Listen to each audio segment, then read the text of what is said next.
Hi Romia, happy birthday to you. So here is Romia.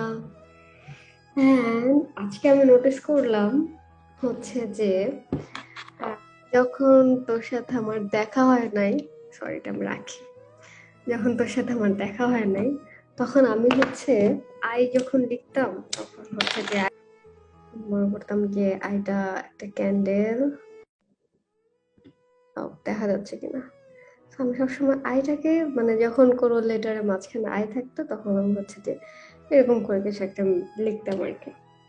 কোনো ধর আমার নামের শুরুতে এরকম থাকতে পারে। সো ওকে, তারপরে যখন তোর সাথে আমার মানে মিট হলো, তারপর আমি যে কিভাবে আই লিখি দেখাই। This is I and interestingly ওটা করে লিখতাম, মনে হতো যে এটা একটা ক্যান্ডেল আলো দিচ্ছে। অ্যান্ড তুই যে আইটাকে এভাবে মেনশন করতি যে লাভ আর কি। যে আয়া পয়েন্ট অফ ভিউ, কেউ যে লাইট আর কেউ যে লাভ। সো লাইট অ্যান্ড লাভ ছাড়া যে আমাদের লাইফ আর কি পুরাটাই ইনকমপ্লিট। অ্যান্ড রোমিয়াকে ছাড়া তো আসলে আমি নিজেও ইনকমপ্লিট, বিকজ যে আমার আমার আমার লাইফে স্পেশালি প্রত্যেকটা আপস অ্যান্ড ডাউনে আমি সবসময় রোমিয়াকে পাশে পেয়েছি।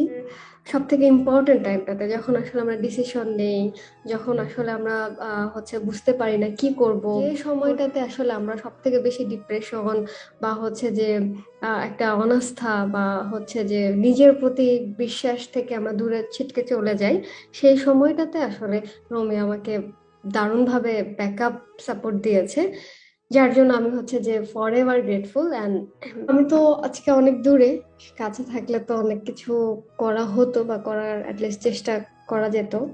সেটা নর্মালি যেটা হয় যে বছরের জানুয়ারি মানে নতুন বছর শুরু হয় যখন, তখন ক্যালেন্ডারে কয়েকটা ডেট দেখি, তার মধ্যে এই ডেটটাও থাকে যে জুলাইয়ের 15 তারিখ কি বার পড়ে আর কি।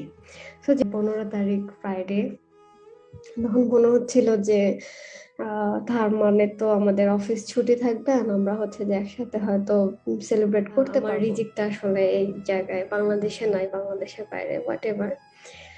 আমি অনেক সুন্দর গান কবিতা কিছুই বলতে পারি না, অনেক ইচ্ছা ছিল যে যে কিছু করব, তাও ভাবলাম যে অ্যাটলিস্ট ট্রাই তো করি। তো আমরা অনেক পুরাতন একটা লেখা, এটা একটা বন্ধুত্ব নিয়ে একটা লেখা ছিল। তো আমার মনে হলো যে বন্ধু মানে কি, বাংলা ব্যাকরণে দেখা যায় বন্ধুর মানে মিত্র, সখা, প্রিয়জন অথবা প্রণয়ী। কিন্তু আমি বলি কি, বন্ধু মানে গভীর রহস্য, যার কোনো বর্ণ নেই, ধর্ম নেই, আধ্যাত্মিক একটা ব্যাপার। ছোটবেলায় একটা বই পড়েছিলাম ডাক্তার মোহিত কামালের, খুবই পপুলার একটা বই। বইটার নাম তখনও মনে ছিল না যখন লিখেছিলাম, আর এখনো মনে নাই আর কি। সো বইটা পড়ে খুবই মানে আতঙ্কে আটকে উঠছিলাম বারবার, যে বন্ধুত্ব নাকি অনেক ভয়ঙ্করও হতে পারে। বইটা শেষ করে রক্তলাল চোখ নিয়ে ভেবে বের করলাম, আচ্ছা বন্ধু ঠিক যেখানে গিয়ে ভয়ঙ্কর, তখন কি সে আর বন্ধু থাকে?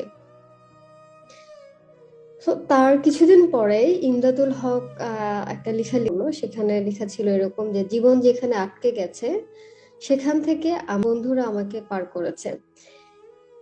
মোহিত কামালের ওই বইটা পড়ার পরে ইমদাদুল হকের এই লেখাটা আমাকে আবার প্রশান্তি এনে দেয়। রবীন্দ্রনাথ ঠাকুর বলেছে যে বন্ধুত্বে নাকি দুইজন ব্যক্তি আর একটা জগৎ, আর প্রেমে শুধুই দুইজন, কোনো জগৎ নেই।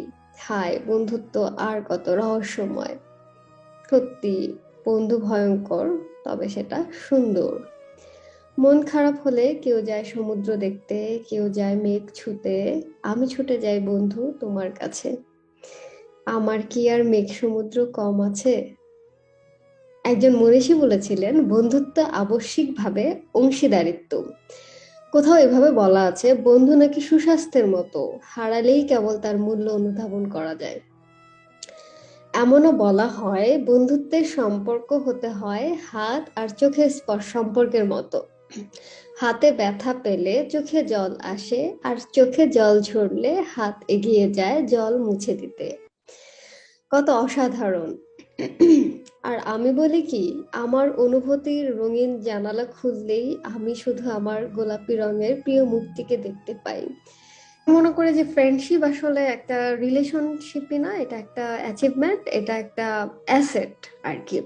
অ্যান্ড আসলে আমার বন্ধু সবার থেকে আলাদা কেন?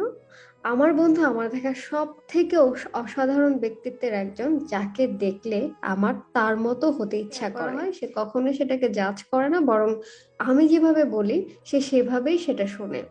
আমার বন্ধু আমার প্রিয় মুখ, সেই মুখ দেখলে আমার সব রাগ ধুলোয় মিশে যায়। সে একজন ভালো সিক্রেট কিপার। আমরা যেমন মানুষ নিয়ে কথা বলি, আমরা কথা বলি আইডিয়া নিয়ে, সম্ভাবনা নিয়ে। আমরা সবসময় পজিটিভ থাকার চেষ্টা করি। এই কেয়ারিং শুধু পথে ঘাটেই এই যত্ন দেখাই এমন না, আমরা অন্ধকারেও পাশে থাকি, আমরা ছোট ছোট জিনিসকেও সেলিব্রেট করার চেষ্টা করি। এবং হচ্ছে যে এতদিন ধরে কথা বলতে বলতে ভয়েসটা শুনলেও বুঝতে পারি যে কে কেমন আছে বা কার কখন কোন জায়গাটাতে আসলে সাপোর্ট দরকার। থাকলে কত কি যে অ্যাচিভ করা যায়, সেটার এক্সাম্পল আমি। যদি আমার বন্ধু আমার সাথে না থাকতো তাহলে অনেক কিছুই করা সম্ভব হতো না আমার জন্য আর কি। আমরা সবকিছু এক্সপ্লোর করতে প্রচন্ড রকমের ভালোবাসি, আমার বন্ধু আমার মতো।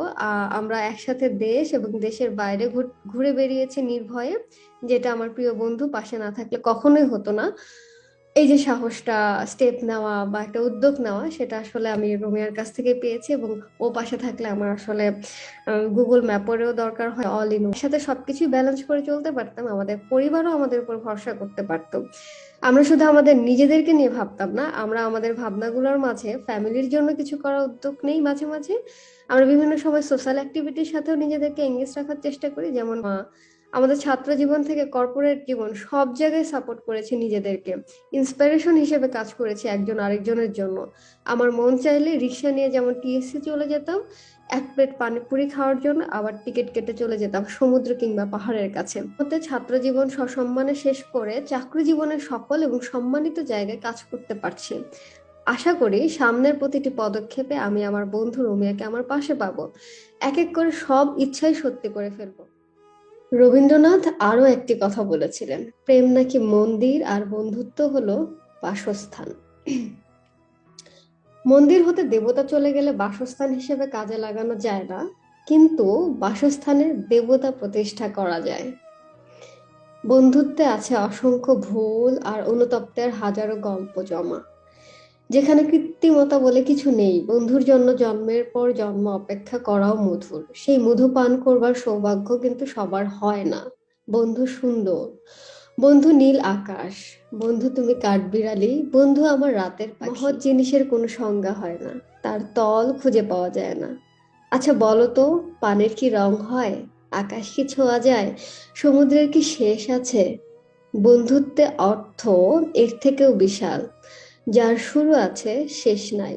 হৃদয়ের সাথে হৃদয়, প্রাণের অদ্ভুত টান, যে অধিকার বলে দিতে হয় না।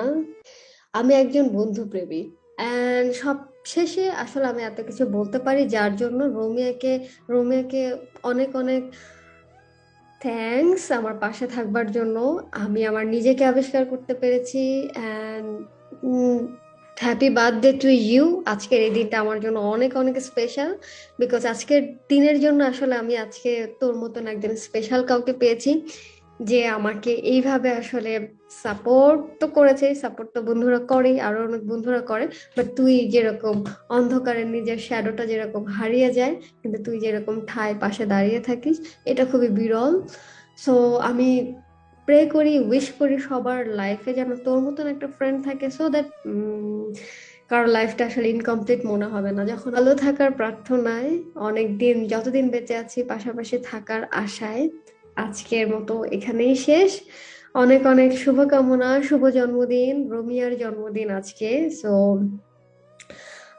স্পেশাল শুধুমাত্র বাংলাদেশেই না, এই স্পেশালিটি তিমুরেও আমি সেলিব্রেট করতেছি। Best wishes for you. যেভাবে আলো ছড়িয়ে যাচ্ছিস, আরো আলো ছড়িয়ে যাও।